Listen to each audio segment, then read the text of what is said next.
Hi, this is Jason from PokerSoftware.com, here today to show you the Inferential Poker Engine, or IPE. This software is an excellent training tool and gives you a hands-on approach on improving your no-limit Texas Hold'em game. I'm going to demonstrate how easy the software is to use by taking a look at Volume 1, Basic Tactics and Strategies. And as you see when you open the software, the menu bar is very simplistic. You have Training, Tools, and Help. And under Training, there's Study and Play. And let's first do the Study mode before we do the Play mode. They're a little bit similar with a few differences. And here we can set ourselves up as lag or tag. And this helps out the software to know what type of advice to give us. And we can have the board card randomized, the heroes card randomized. Here, we want to practice some situations, so we're going to leave this up to our own discretion. And we can randomize stacks as well, but let's leave it as a fairly deep stack game, 25, 50 blinds with 3,000 starting stack. And you'll notice that the game starts off with 10 players, but it's very easy to have people sit out. So let's just have 7 players and start our training. And here's where we can select our hand. So let's say we want to practice how to play Jack-10 suited. And let's have under the gun 1, and the hijack fold. And let's have the cutoff raised to 125. And here we're being told that our strategy should be calling a raiser because he's raising in late position. And we have a suited connector, and it's a great hand to call with suited connector in pairs if we match the flop. And let's have the small blind fold and the big blind fold. And let's make the board a little bit interesting. And we'll have our opponent check, but we can also check out his range. He's a tag player, and these are the hands he would typically play. And let's say our opponent checks, and here we're being told to check back even though we have an interesting draw, but that we're still most likely behind our opponent's range, along with some equity math on the bottom. So we'll listen to the advice of the software. And once again, you'll notice that we have odds all along the way, an equity map, and let's go ahead and make it a little bit more interesting and add another diamond to the board. And let's have our opponent actually bet because maybe he has an ace in his range, or at least he could be representing that. And here we're told that we have a premium draw and that we should just call. So let's listen to the advice once again and call. And we can select the river, and let's give ourselves a made hand, and let's have another bet by our villain. And here we're being told just to call because we don't have the nut flush, but let's say we want to put in a value raise.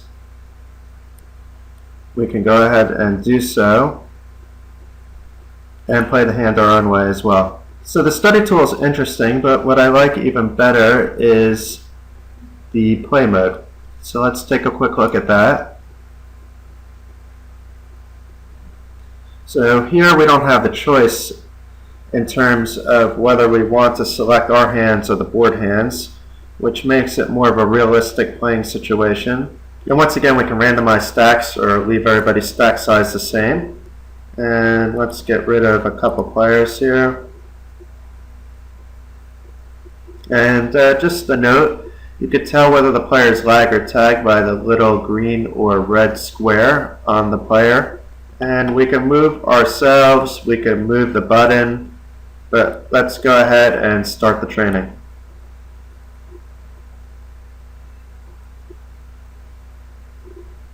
Okay, here we could actually speed things up, and we can also see opponent's tips. So while the opponent is playing, we can actually know what they have and what they're doing to help play along. And here we're being told to fold because the villain has a much stronger range than we do, so we could take a look at that once again. And we can also take a look at our range in terms of what we should be playing. So here there's a nice little heat map of where we should be calling, where we should be raising, and where we should be going all in and where we should be folding. So this is a very weak hand. It's very deep in the white part of the map, so we will definitely be listening to the tip here. And we don't have to wait for the hand to be played out. We could just go ahead and restart hand, and it goes on to the next hand. So here we're being told that even though we have Queen 9 off, we're the first to bet, so we shouldn't have a problem betting. And here's actually some examples of hands we shouldn't be playing. So the strategy is very detailed, and you can see how quickly you will learn about the ranges of yourself and your opponent with this software. And once again, we can check out our range to raise, and it's fairly wide. So we'll listen to the tip and raise.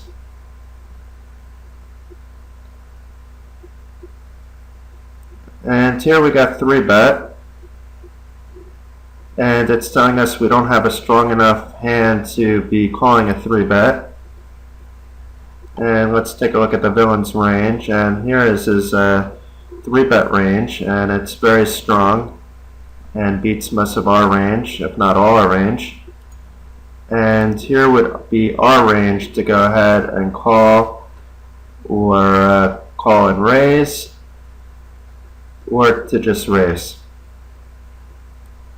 So I'm actually trying to do something now that the software suggested me not to, and I get a warning. I can turn this warning message off, but I like to leave it on. And let's play out the hand and see what happens. So here, even though we went against the advice, we can still play along, and it's telling us that we're still probably behind, but once again, we can do what we want. If we want to see if we played the hand differently, what would have happened. And here, we got lucky. We got a set on the turn that we're probably ahead of our opponent's range and that we should bet. So here we'll listen to the advice, and we took down the hand. So you get the general idea of how this software, by just practicing, can help improve your game. You get tips every step along the way. You can have tips on even how your opponent should be playing their hands. But that's not all the software offers. There's also tools depending on the volume that you're using. In volume 1, there's a tool on starting hands, and here we can take a look at the starting hands and their equity. We can use some automatic filters. We can also set up some manual filters, and we can run a simulation. And you can see the simulation runs very quickly, and we can take a look at our equity with different hands. Can also quickly change the different types of charts that we have. And the next tool in volume 1 is hand relationships, and here you can take a look at different hands and their equities. So let's say we wanted to take a look at hands with equities with between 60 and 65%. We can go ahead and do so. There's also a tool for hand improvement. So let's say we were just interested in pairs and how they improve. It'll run a simulation which you see changing in real time while the simulation is going on.